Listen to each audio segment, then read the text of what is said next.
हज़ारों साल पहले जब इंसान सिर्फ आग जलाना सीख रहा था, तब एक क्रिएचर जंगलों का शहंशाह बना फिरता था। ना शेर इसे रोक सकता था, ना इंसान इसे समझ सकता था। ये था डायर वुल्फ, एक खौफनाक शिकारी जिसकी भूख कभी ख़त्म नहीं होती थी। दोस्तों, अब लगभग 10,000 सालों बाद ये ख़तरनाक भेड़िए जैसा जानवर फिर से ज़िंदा होने जा रहा है। साइंस कहती है कि इसे वापस लाया जा सकता है, लेकिन ये खूनख्वार जानवर ना तमीज़ जानता है ना रहम। सिर्फ एक चीज़ इसे चाहिए, शिकार। और इस बार शिकार शायद हम भी हो सकते हैं। क्या ये ह्यूमैनिटी के लिए अच्छी खबर है या एक नई तबाही का आगाज़? चलिए जानते हैं ये जानवर कितना ख़तरनाक है, साइंटिस्ट इसे क्यों दोबारा वापस लाना चाहते हैं, इसे कैसे वापस लाया जा सकता है और इसकी वापसी कितनी ख़तरनाक हो सकती है। उस्मानी वॉइस देखने वाले तमाम दोस्तों को एक बार फिर से खुशामदीद।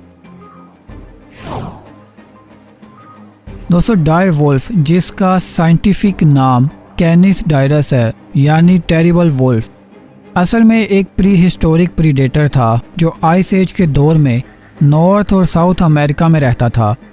ये नॉर्मल वुल्फ से ज़्यादा बड़ा, ज़्यादा हैवी और ज़्यादा पावरफुल था। ये अपने ग्रुप में रहता था यानी पैक हंटिंग करता था और अपने शिकार को गिरोह में घेर कर मारना इसका तरीका था। इसे टेरर ऑफ आइस एज भी कहा जाता है क्योंकि उस वक्त के सबसे बड़े सब्जी खोर जानवर जैसे मामूथ और जियांट स्लोथ्स भी इससे बचकर रहते थे। इसका साइज़ आम इंसानी तस्वर से कहीं ज़्यादा बड़ा था। एक अडल्ट डायर वुल्फ का वज़न 70 से 90 किलोग्राम तक था, मतलब एक बड़ा अडल्ट इंसान जितना या उससे भी ज़्यादा। लंबाई 5 फीट तक और कंधों तक ऊंचाई लगभग 2.5 से 3 फीट तक। सोचिए, अगर आप एक नॉर्मल ग्रे वुल्फ के सामने खड़े हों तो आप उसके सर को अपने से काफ़ी नीचे देखेंगे, लेकिन डायर वुल्फ का सर आपके सीने तक आ सकता है। ये साइज़ इसे सिर्फ भेड़ियों से नहीं बल्कि मॉडर्न डे लेपर्ड और स्मॉल टाइगर से भी कंपेयर करता है। और जब ये अपनी 4 टांगों पर दौड़ता था तो हर कदम ज़मीन हिला देता था। इसके दांत लंबे, तेज़ और इस काबिल थे कि एक ही हमले में हड्डी तक काट दें।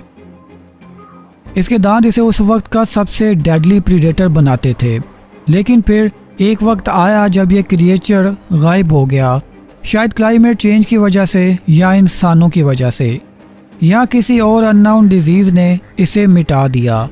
लेकिन जो भी था, ये 10,000 साल पहले दुनिया से ख़त्म हो गए। दोस्तों, साइंस ने लेकिन अब एक खौफनाक और हैरानकुन प्लान तैयार किया है इस नापैद हो चुके प्रीडेटर को दोबारा दुनिया में लाने का।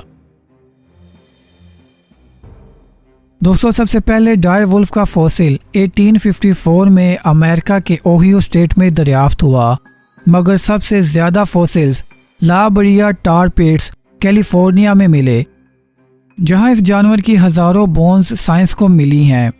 ला बरिया टार पिट्स एक नेचुरल एसफॉल्ट का एरिया है जहां जानवर फंस कर मर जाते थे और उनके फॉसिल्स अजीब तरीके से प्रिजर्व हो जाते थे।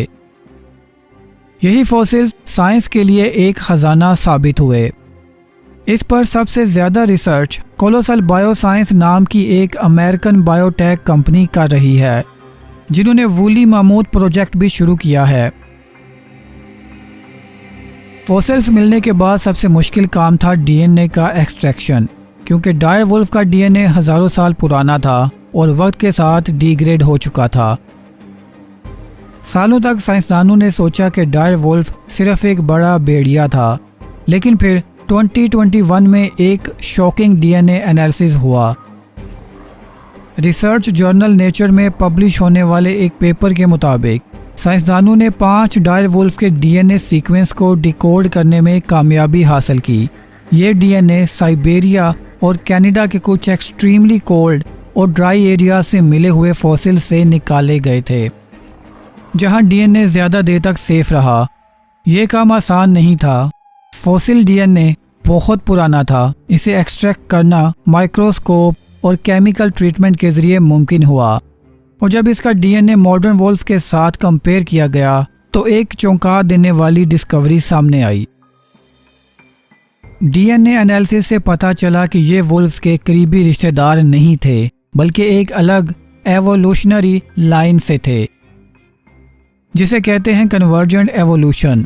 जब नेचर दो अलग जानवरों को एक जैसा बना देता है ताकि वो सिमिलर इन्वायरमेंट में सरवाइव कर सकें। यानी डायर वुल्फ और मॉडर्न वुल्फ में दिखने की शक्ल तो सेम थी, लेकिन डीएनए अलग, जैसे लायन और टाइगर का। मतलब ये भेड़िए नहीं थे, बल्कि जंगल का असली किंग था। डायर वुल्फ का डीएनए मिल चुका है और क्लोनिंग या जीन एडिटिंग जैसे तरीकों से इसे दोबारा बनाया जा रहा है। दोस्तों, ये बिल्कुल जुरासिक पार्क जैसे कॉन्सेप्ट की तरह है, लेकिन इस दफ़ा स्टोरी रियल है। साइंसदानों ने मॉडर्न वुल्फ्स या डॉग्स के एम्ब्रियोज में डायर वुल्फ के जीन्स इंसर्ट किए। ये काम क्रिस्पर जीन एडिटिंग टेक्नोलॉजी से मुमकिन हुआ। साइंसदानों का मिशन था एक ऐसा जानवर तैयार करना जो डायर वुल्फ जैसा दिखे, इसका बिहेवियर और स्ट्रेंथ बिल्कुल वैसी हो, लेकिन जिसे मॉडर्न साइंस से कंट्रोल किया जा सके।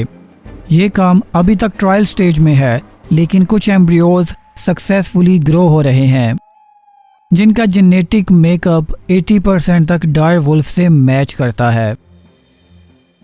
दोस्तों सोचिए, एक जेनेटिकली रिवाइव्ड मॉन्स्टर जो ह्यूमन बिहेवियर नहीं समझता, सिर्फ शिकार जानता है।